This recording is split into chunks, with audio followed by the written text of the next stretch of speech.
guys, we're going to go over adding page numbers in Microsoft Word. So first we need something on our pages. Oh, this is Raymond again. Alright. We're going to put that in about 5,000 times. Let's do it like this. No, don't like it. Like this. Yeah, there we go. Just fill those pages up. Alright. For this demonstration, we'll need about, I don't know, maybe 5 pages. So let's see, down here it says 1 of 2, hasn't caught up with us yet. I think, what are we at, 6 pages. Let's get rid of this one. And we can get rid of all that. There we go. 1, 2, 3, 4. We have 4 pages, that'll work. Alright, so first thing we're going to do is we're just going to add page numbering just the regular way. So we're going to go up to, I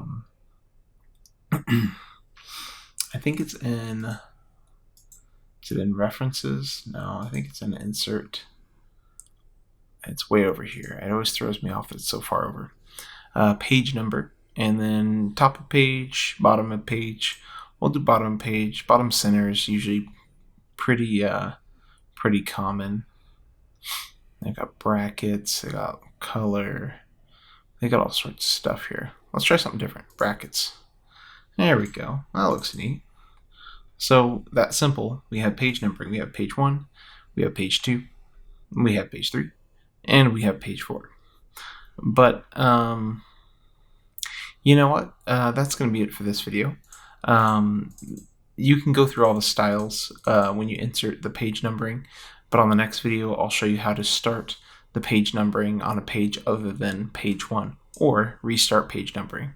So we will go over that in the footer options in the next video. Don't forget to subscribe. Is it too good to be true? I want this so much, but don't know if I can trust you. My mind's racing fast, trying to find the red flags I'm used to.